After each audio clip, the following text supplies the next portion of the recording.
चलिए 12 के विश्लेषण में आगे बढ़ेंगे, जहां कैबिनेट मंत्री केदार कश्यप को संसदीय कार्य मंत्री का दायित्व सौंप दिया गया है। तो ये बड़ी खबर, जहां वन और सिंचाई विभाग के साथ साथ अब केदार कश्यप संसदीय कार्य विभाग भी संभालेंगे। बीएसटीवी से खास बातचीत में उन्होंने नए दायित्व को लेकर सीएम विष्णुदेव साय का आभार जताया है और कहा कि मेरी कोशिश रहेगी कि उनकी उम्मीद पर खरा उतरूं।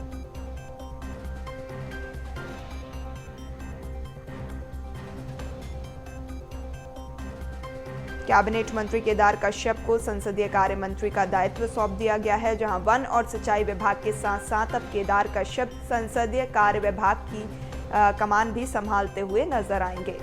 बीएसटीवी से खास बातचीत में उन्होंने इस नए दायित्व को लेकर सीएम विष्णुदेव साय का आभार जताया और कहा कि मेरी कोशिश रहेगी कि मैं उनकी उम्मीद पर खरा उतरूं।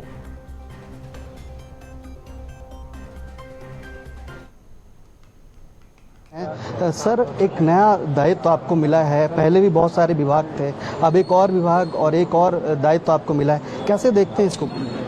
मैं माननीय मुख्यमंत्री जी का आभार व्यक्त करता हूं, उन्होंने मुझे इस योग्य समझा है और मैं पूरी कोशिश करूंगा कि उनकी उम्मीदों पर खरा उतरूं और विधानसभा के संचालन की दृष्टि से हम माननीय विधानसभा के अध्यक्ष जी के सहयोगी के रूप में काम करके बेहतर तरीके से संचालन करने में एक सहयोगी के रूप में मैं अपनी भूमिका सुनिश्चित करूंगा। अभी 22 तारीख से सदन शुरू होगा, तब आपके ऊपर पूरी जिम्मेदारी रहेंगी, पूरी नजरें आपके ऊपर टिकी रहेंगी।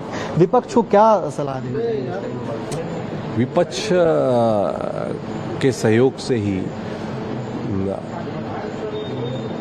विधानसभा का संचालन, विपक्ष का दायित्व है कि वो सरकार के समक्ष में जो विभिन्न क्षेत्रों में जो समस्या है उन समस्याओं से अवगत कराए और सरकार विधानसभा को संचालन में अपनी महत्वपूर्ण भूमिका निभाए और संचालन कराए, ये उनकी तरफ से कोशिश हो, ये उनसे आग्रह है, निवेदन है।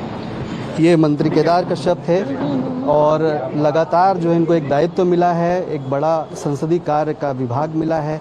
विधानसभा 22 तारीख से शुरू होगा और उसी दिन से पूरी जो निगाहें हैं वो केदार कश्यप के ऊपर ही रहेंगी, क्योंकि संसदीय कार्य का जो दायित्व होता है वो बड़ा महत्वपूर्ण हो जाता है। सदन के अंदर भी सदन के बाहर भी पूरा जिम्मा अब जो है केदार कश्यप निभाएंगे। कैमरा पर्सन मनीष मिश्रा के साथ रायपुर से बीएसटीवी के लिए शिवम दुबे।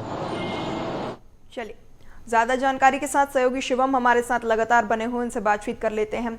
शिवम, यहाँ मंत्री केदार कश्यप को संसदीय कार्य मंत्री का दायित्व सौंपा गया है, अब वन और सिंचाई विभाग के साथ साथ संसदीय कार्य का विभाग भी संभालते हुए नजर आएंगे।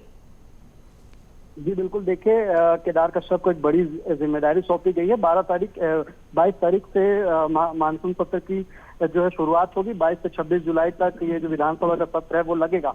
उससे पहले कयास यही लगाया जा रहा था कि मंत्रिमंडल में विस्तार हो सकता है, लेकिन अभी फिलहाल मंत्रिमंडल के विस्तार को लेकर विराम की खबरें सामने आ रही हैं और केदार कश्यप को जो है एक महत्वपूर्ण दायित्व सौंपा है विष्णुदेव साय ने, सीएम ने। उनके पास ये विभाग था, लेकिन जब भी विधानसभा का सत्र होता है तो अमूमन ये देखा जाता है कि मुख्यमंत्री, चूंकि उनके ऊपर पूरे प्रदेश भर की जिम्मेदारी होती है, तो वो कभी कभी अनुपस्थित भी रहते हैं, वहां पहुंच नहीं पाते किन्हीं अन्य कारणों से। तो उस जगह पर संसदीय कार्य का पूरा जिम्मा उठाना मुख्यमंत्री के लिए संभव नहीं था। इसी को चलते जो है कि केदार कश्यप को बड़ी जिम्मेदारी दी गई है। अब केदार कश्यप जो है सदन के अंदर संसदीय कार्य का पूरा भार संभालेंगे, जब मुख्यमंत्री वहां पर उपस्थित नहीं रहेंगे तब भी। जो संसदीय कार्य मंत्री की बहुत ज्यादा जरूरत भी थी, लगातार जो विभाग थे, जो कार्य मंत्री उनको बनाए गए, संसदीय कार्य मंत्री जो उनको बनाए गए, इसको लेकर काफी दिनों से चर्चा थी। चूंकि जो सत्र है विधानसभा सत्र वो 22 तारीख का शुरू होने वाला था, तो इससे पहले जो मंत्रिमंडल को लेकर कयास लगाए जा रहे थे वो फिलहाल रुक गया है। जी बिल्कुल शिवम, तो नजर बनाए रखेगा, अपडेट्स आपसे लेते रहेंगे। मंत्रिमंडल विस्तार पर भी आगे क्या कुछ होना है नजर बनाए रखेगा। फिलहाल तमाम जानकारी साझा करने के लिए आपका बहुत शुक्रिया।